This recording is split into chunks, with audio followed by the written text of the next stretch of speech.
بسم اللہ الرحمن الرحیم۔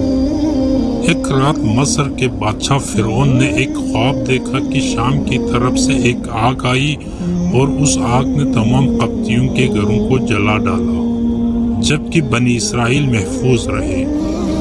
دہشت کے عالم میں بیدار ہونے کے بعد فرعون نے تمام کاہنوں اور نجومیوں کو جمع کر کے اپنا خواب بیان کیا۔ نجومیوں نے اسے بتایا کہ بنی اسرائیل میں ایک بچہ پیدا ہوگا جو فرعون کی بادشاہت کو ختم کرے گا۔ وہ بچہ کون تھا اور اس نے فرعون کی بادشاہت کا خاتمہ کر کے مصر کی تاریخ کو کیسے بدل ڈالا، اس ویڈیو میں ہم فرعون کے اس خواب اور اس پراسرار بچے کے متعلق جانیں گے۔ فرعون خدائی کا دعوے دار اور بڑے ظالم و جابر بادشاہ تھا۔ اس نے بنی اسرائیل کو اپنا غلام بنا رکھا تھا، حالانکہ وہ حضرت یوسف علیہ السلام کے زمانے سے وہاں رہا کرتے تھے۔ حضرت یوسف نے اپنے والد حضرت یعقوب اور اپنے بھائیوں کے لیے زمین کا ایک حصہ اس وقت کے فرعون بادشاہ ریان بن ولید سے حاصل کیا تھا۔ حضرت یعقوب کی یہی نسل کو بنی اسرائیل کہلاتی ہے، جو مصر میں خوب پھلی پھولی۔ یہ لوگ حضرت یعقوب کے دین کے پیروکار تھے، لہٰذا اس وقت اللہ کے نزدیک یہ سب سے بہترین جماعت تھی۔ انہوں نے فرعون کو سجدہ کرنے اور اسے اپنا رب ماننے سے انکار کر دیا تھا۔ اسی وجہ سے فرعون اور اس کے حواری ان پر ظلم و ستم کے پہاڑ ڈھائے اور ان سے گھٹیا کام کرواتے تھے۔ فرعون نے جب اپنا خواب کاہنوں اور نجومیوں کو بتایا تو انہوں نے اس کی تعبیر یہ بتائی کہ بنی اسرائیل میں ایک بچہ پیدا ہوگا اور اس کے ہاتھوں اہل مصر کی ہلاکت ہوگی۔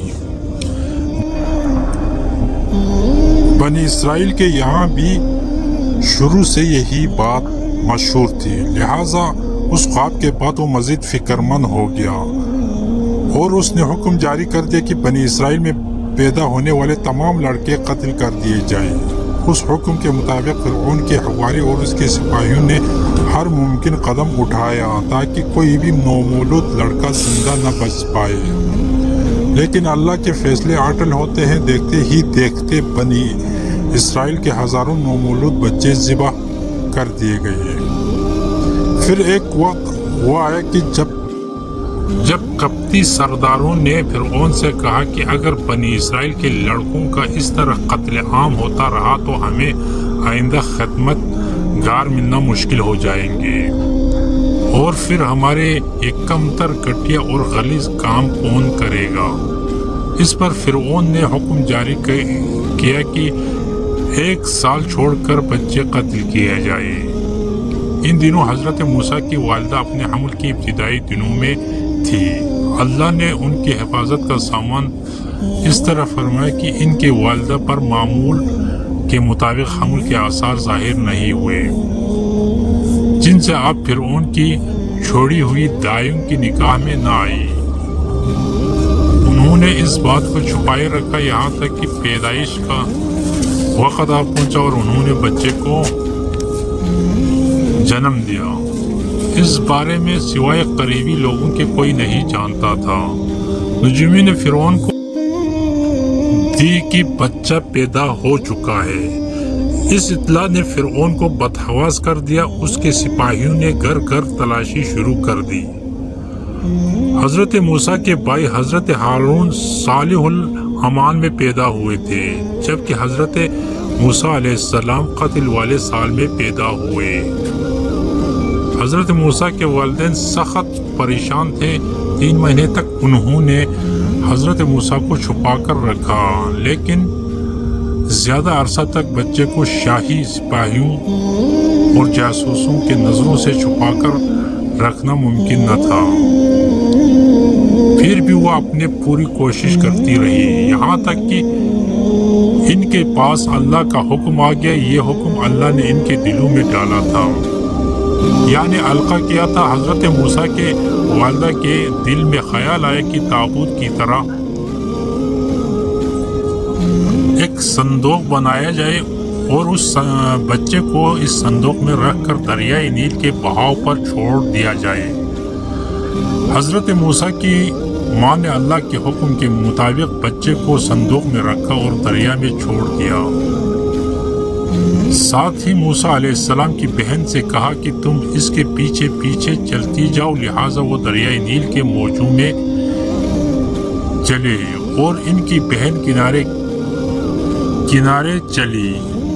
اپنی بائک کی نگرانی کرتی جا رہی تھی کہ دریا میں ڈالنے کے بعد وہ کہاں جاتے ہیں۔ صندوق بہتا ہوا محل کے تالاب میں پہنچ گیا۔ وہاں فرعون کی بیوی ملکہ اور خدامائیں لطف اندوز ہو رہی تھی کہ صندوق پر ملکہ کی نظر پڑی۔ اس نے کنیزوں کو حکم دیا کہ صندوق کو تالاب سے نکال لاؤ۔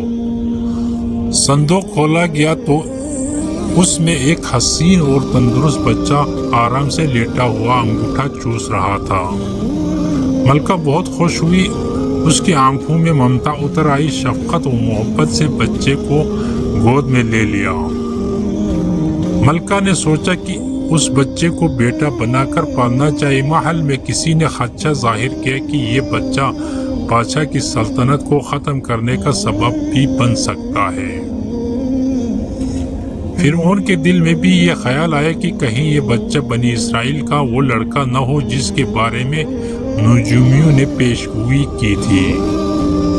لیکن فرعون کی بیوی نے کہا یہ بھی تو ہو سکتا ہے کہ یہ بچہ ہماری آنکھوں کی ٹھنڈک بنی یا ہم اس کو اپنا بیٹا بنا لیں۔ اس پر فرعون نے کہا یہ صرف تیری آنکھ کی ٹھنڈک ہے، میری نہیں۔ میں نہیں چاہتا بنی اسرائیل کا کوئی بچہ میری نگرانی میں پلے، لہٰذا یہ صرف تیری ہی آنکھوں کی ٹھنڈک ہے۔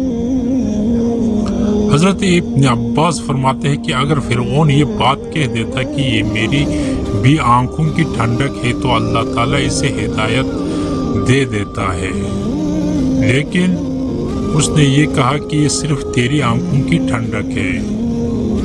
ملکہ نے اس بچے کا نام موسیٰ رکھا جس کے معنی ہے وہ شخص جو پانی سے نکالا گیا ہو۔ بچے کو جب محل میں لے جایا گیا تو اس نے دودھ کے لیے رونا شروع کر دیا۔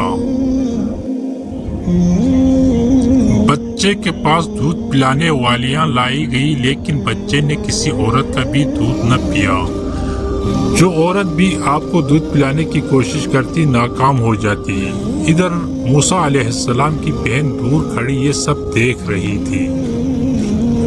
موسیٰ علیہ السلام کی بہن نے فرعون کی بیوی سے کہا کیا میں تمہیں ایسا گھر نہ بتاؤں جو اس بچے کی تمہارے لیے پرورش کرے اور اس بچے کی خیرخواہ ہو، اس لیے کہ وہ ایک غریب گھرانہ ہے۔ جب انہیں معلوم ہوگا کہ یہ بچہ فرعون کے گھر سے آیا ہے تو انہیں انعام و اکرام ملنے کی امید رہے گی۔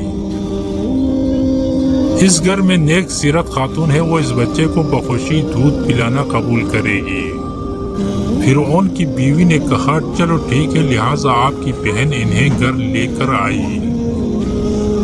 والدہ محترمہ نے بچے کو دودھ پلایا تو آپ نے فوراً دودھ پینا شروع کر دیا۔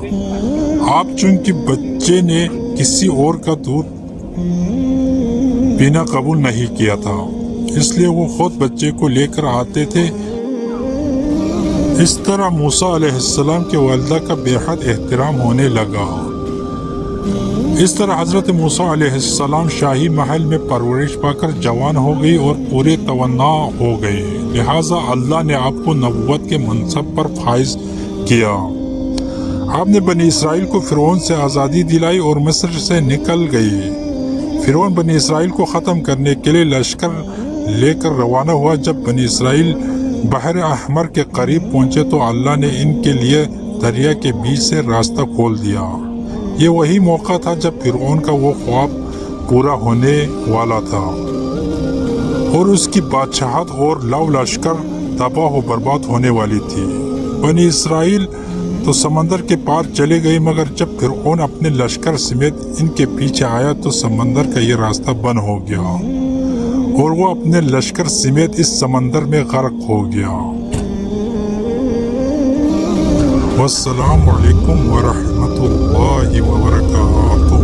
ناظرین، اس طرح کی مزید اچھی ویڈیو دیکھنے کے لیے علی والے ٹی وی کو سبسکرائب کریں. شکریہ.